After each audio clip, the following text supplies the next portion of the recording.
जाहिर है उन्हें एक नाम चाहिए था। कई बेतुके सुझावों के बाद आखिरकार उन्होंने ग्रेट ट्री विलेज नाम चुना। उस रात पूरी टीम ने इस उपलब्धि का जश्न एक जोरदार पार्टी और ढेर सारे हैप्पी जूस के साथ मनाया।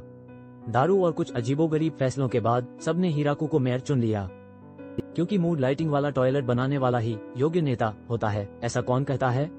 हिराकू अनिच्छा से स्वीकार करता है, जबकि उसके गांव वाले ऐसे नाच रहे होते हैं जैसे कोई मध्ययुगीन रेव पार्टी चल रही हो। जैसे जैसे गांव अपनी उन्नत स्थिति में ढलता है, हिराकू को एहसास होता है कि मेयर बनने से उसकी दिनचर्या में कोई खास फर्क नहीं पड़ता, बस ज्यादा लोग उसके टमाटरों की देखभाल में दखलंदाजी करते हैं। आखिरकार राक्षसी साम्राज्य का एक प्रतिनिधि आता है जो खुद को बीजल बताता है।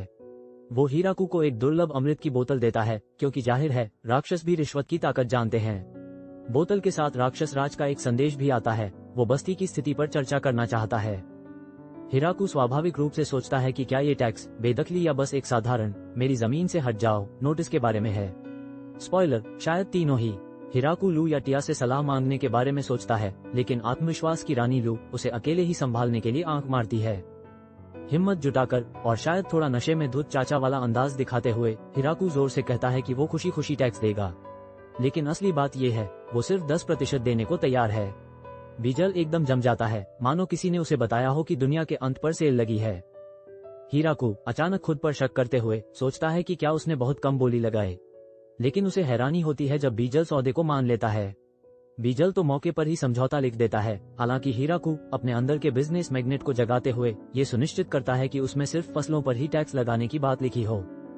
फिर भी उसे बहुत आक्रामक होने की चिंता है और बीजल को एक बड़ा सा उपहार देकर घर भेज देता है। लू दूर से देख रही होती है और हिराकू को आश्वस्त करती है कि उसने बहुत अच्छा काम किया है। अब हम दानवराज के संरक्षण में हैं, वह समझाती है। टिया सहमत होती है, लेकिन ये कहने से खुद को नहीं रोक पाती। 10% हास्यास्पद रूप से कम है। बस्तियों से आमतौर पर 50 से 60% तक टैक्स मिलता है। वो यूं ही बताती है कि राक्षस साम्राज्य साल में सिर्फ एक बार टैक्स लेता है, तो नंबरों में हेरफेर करना आसान है। हिराकू को यह एहसास होता है कि उसने कूटनीतिक चोरी कर ली है और वो खुद को जीनियस समझने लगता है।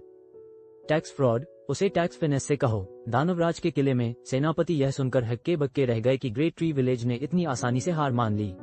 ऐसा हो ही नहीं सकता, एक सेनापति बुदबुदाता है, किसी छिपी चाल पर शक करते हुए। अब भी डरा हुआ बीजल सहमत होता है, लेकिन मानता है कि उसके पास कोई विकल्प नहीं था।